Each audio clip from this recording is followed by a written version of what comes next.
안녕하세요. 플러스웰 30의 한의사 황진모입니다. 네, 이번 시간에는요, 제가 지금까지 쭉 강의를 해왔던 면역력과 내기를 높일 수 있는 음식에 대한 그런 전체적인 정리를 할 수 있는 요약의 시간을 갖도록 하겠습니다. 면역력의 어떤 정의부터 어떤 것인지 어떻게 높여야 하는 건지 여러 좋은 방법 중에서 제가 첫 번째 말씀드렸던 부분이 음식이었고요. 그 음식에 대해서 지금까지 말씀드렸던 부분을 엑기스만 이렇게 딱 뽑아서 말씀드리겠습니다. 그럼 본격적인 오늘의 강의 시작하도록 하겠습니다.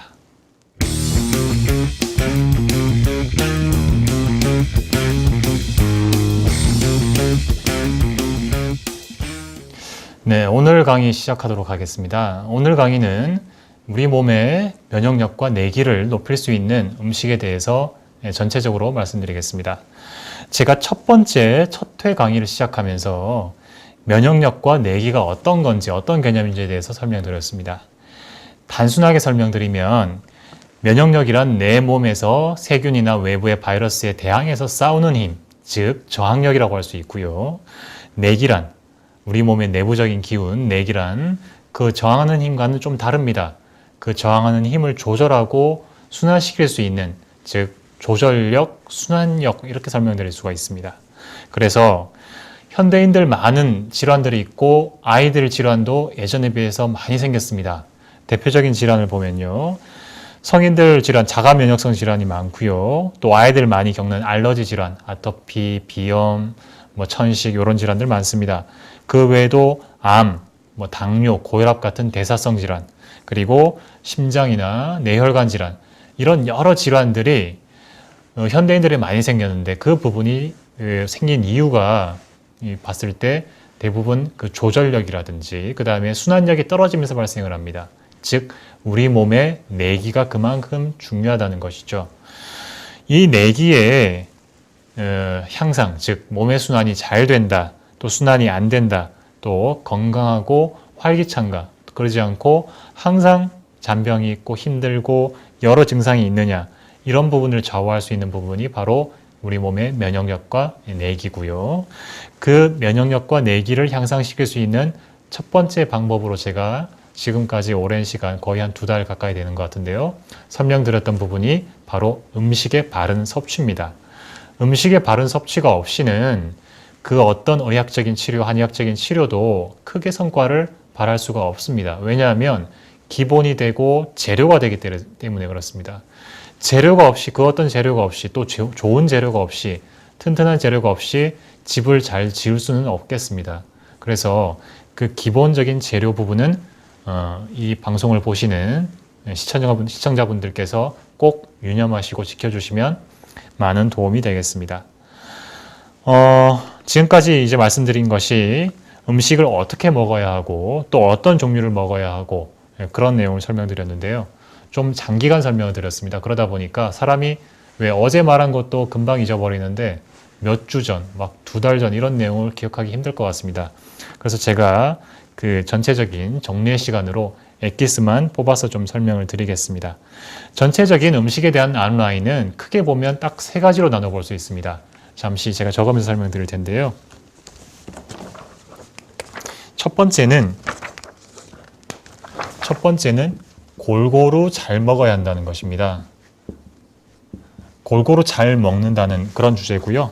두 번째는 골고루 잘 먹되 특히 유의해야 될 영양소로 단백질, 그 다음에 지방, 이 2가지를 설명드렸고요. 그 다음에 탄수화물,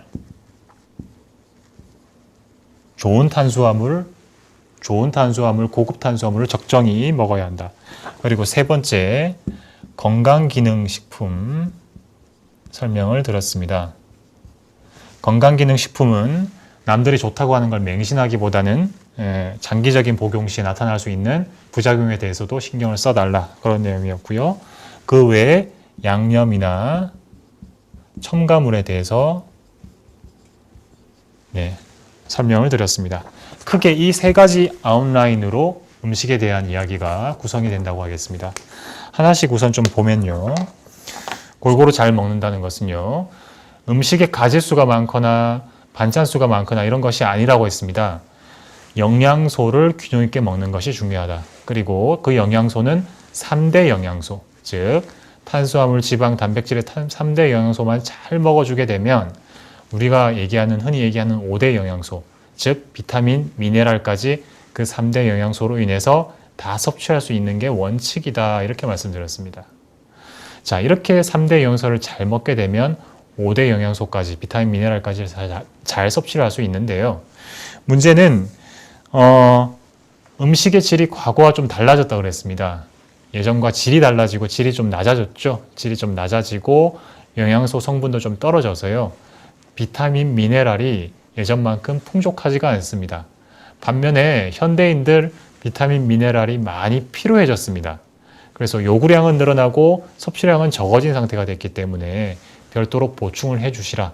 그리고 그 보충하는 방법으로 가장 쉬운 예가 종합 비타민, 종합 영양제를 식사 중간 혹은 식사 직전에 먹어주시면 좋다.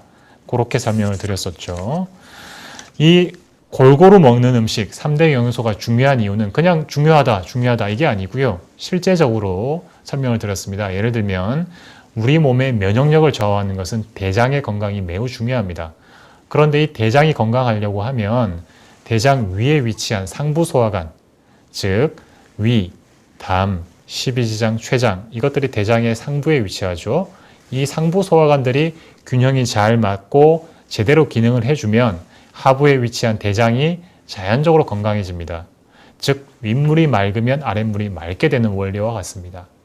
그 상부소화관이 건강하고 균형을 맞으려면 이 영양소, 우리가 매일 먹는 음식이, 매끼 먹는 음식이 영양소 균형이 맞아줄 때 그게 제대로 균형을 맞을 수 있다. 그래서 매끼 식사마다 단백질, 지방, 탄수화물의 영양 균형을 항상 생각을 하고 항상 고려하는 습관, 그것이 골고루 먹는 음식의 습관이다. 이것이 첫 번째 음식에 대한 제 얘기였고요. 두 번째로 단백질, 지방, 탄수화물에 대해서 설명드리겠습니다. 단백질은 콩이나 두부나 이런 식물성 단백질도 좋지만 필수 아미노산이 매우 부족합니다. 그래서 제가 동물성 단백질을 꼭 드시라 그랬죠. 동물성 단백질 속하는 게 뭐가 있습니까? 고기입니다. 육류입니다. 그 중에서도 지방까지 고려하면 좋은 단백질을 먹어야겠죠. 그래서 돼지고기, 오리고기 이런 게 꼭 필요하다 말씀드렸고요. 가공되거나 변성된 단백질, 뭐 햄, 치즈 이런 것도 단백질 아닙니다. 굉장히 안 좋은 단백질입니다. 그래서 그런 가공되거나 변성된 단백질은 좀 자제해 주시고요. 남자분들 그 헬스할 때 많이 드시는 가루로 된 프로틴 음식도 굉장히 안 좋습니다. 그리고 소화 흡수가 잘 안 되는 유단백, 즉 우유나 이런 그런 유단백 같은 그런 저급 단백질보다는 소화 흡수가 잘 될 수 있는 고급 단백질을 선택을 해 주시고요. 이거에 해당하는 음식으로는 바로 돼지고기, 오리고기, 그 다음에 1년 이상 숙성시킨 치즈, 그 다음에 생선, 회 이런 것들이 해당합니다. 그리고 지방에 대해서 말씀드리면요. 지방은 단백질과 더불어서 우리 몸의 면역력, 특히 중요합니다. 면역 세포가 활성화되는데 특히 중요한 게 바로 이 지방입니다. 그리고 지방은 또 우리 몸의 호르몬의 순환, 그리고 혈액 구성의 조정, 혈관벽을 튼튼하게 하느냐, 혈관에 찌꺼기가 많이 끼게 하느냐, 이걸 좌우하는 게 어떤 지방을 어떻게 먹느냐가 좌우한다 말씀드렸습니다. 그래서 가장 핵심은 그겁니다. 지방에 있어서는 포화지방과 불포화지방의 섭취의 비율을 맞춰주는 것입니다. 당연히 불포화지방을 좀 더 많이 섭취해야 되겠죠. 그래서 비율로 따지면 불포화지방 60%, 포화지방 40% 이렇게 드시면 가장 이상적인 지방의 섭취가 됩니다. 실제로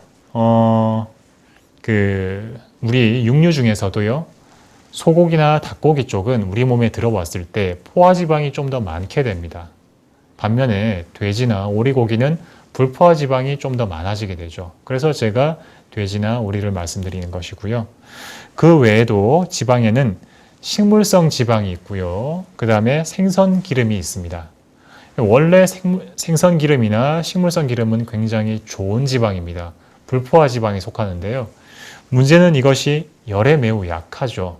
그래서 이게 요리가 되거나 혹은 제품화될 때 제가 주의하라는 말씀을 드렸습니다. 그래서 앞서 말씀드린 이 단백질과 지방을 고려할 때 좋은 단백질, 좋은 지방에 해당하는 음식이 바로 오리고기, 돼지고기입니다.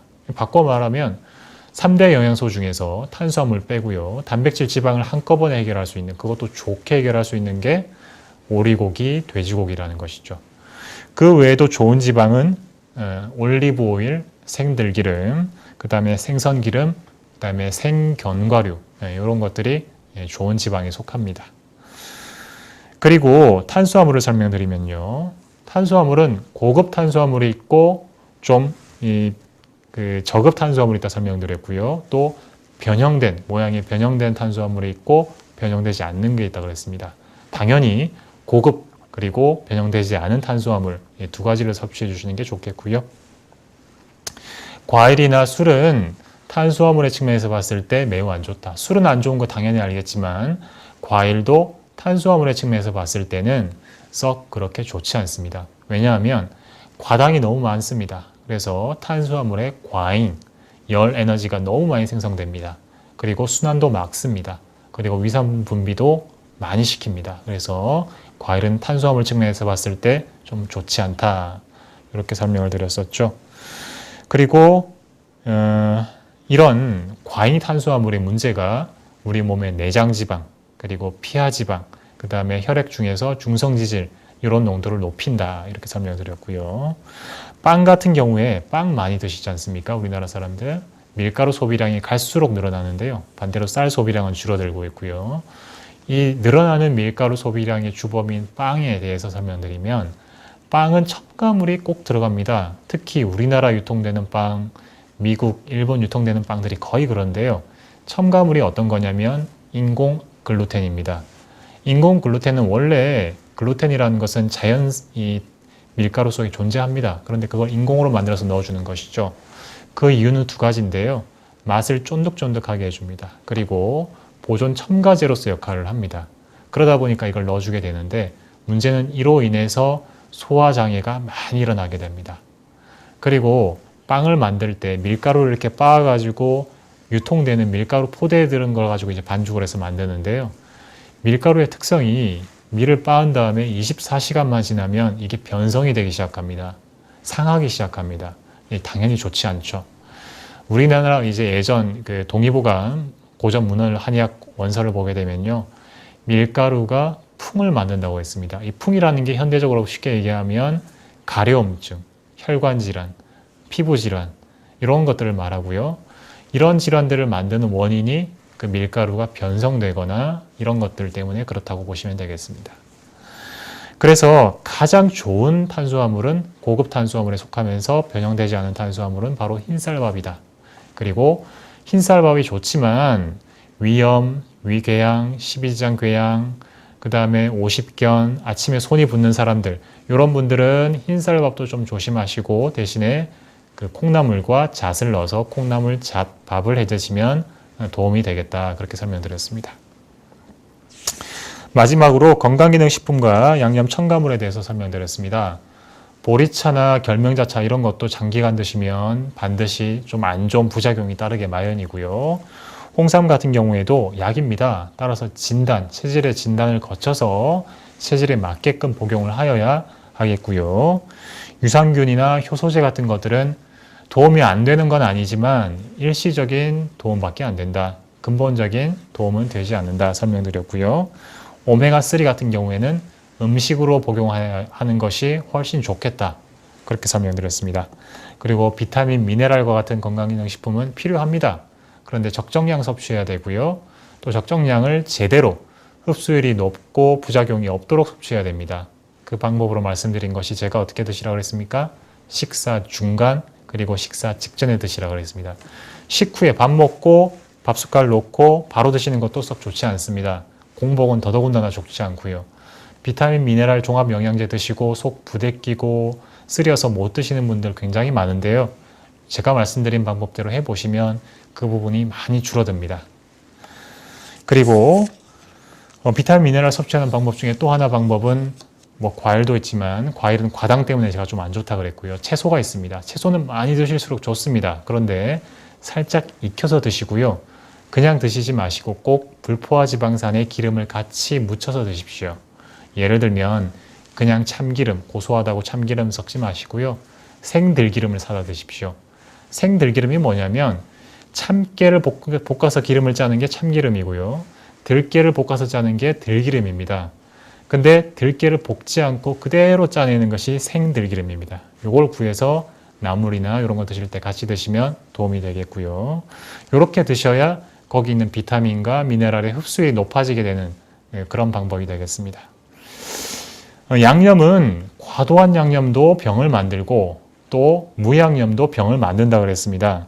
따라서 양념 맛이 과하게 느껴지거나 그렇지 않게끔 적절히 양념을 써주는 것이 소화 흡수에 도움이 되고, 어떤 자극적인 양념, 고추나 마늘이나 생강이나 이런 것보다는 좀 덜 자극적인 소금 위주로 간을 적정히 해주시는 게 좋겠고요.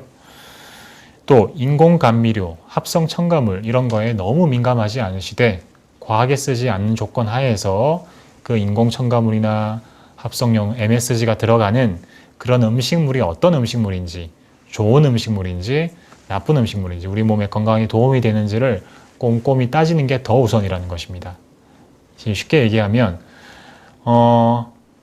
같은 첨가물이라 해도 오리고기에 들어가는 훈제 오리가 훨씬 낫다는 것이죠. 예를 들면 훈제 치킨보다. 그런 식입니다. 좀 이해가 되셨으면 좋겠고요. 네, 오늘 강의는 전체적인 음식에 대해서 면역력과 내기 향상에 도움이 될 수 있는 음식에 대해서 정리하는 시간을 가져보았습니다.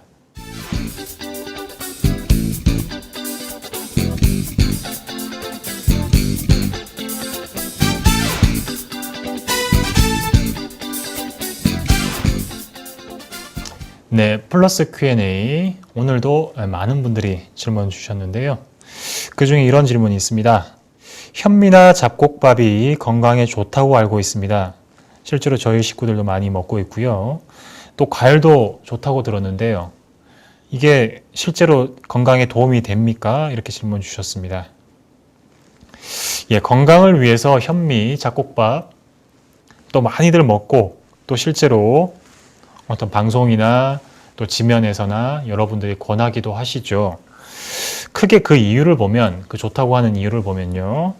흰쌀에는 부족한 성분들, 많은 성분들이 그 현미의 그 쌀겨, 그 쌀 껍질, 그리고 쌀 눈, 거기에 많이 들어있다고 합니다. 그리고 혈당을 조절하기가 용이하다.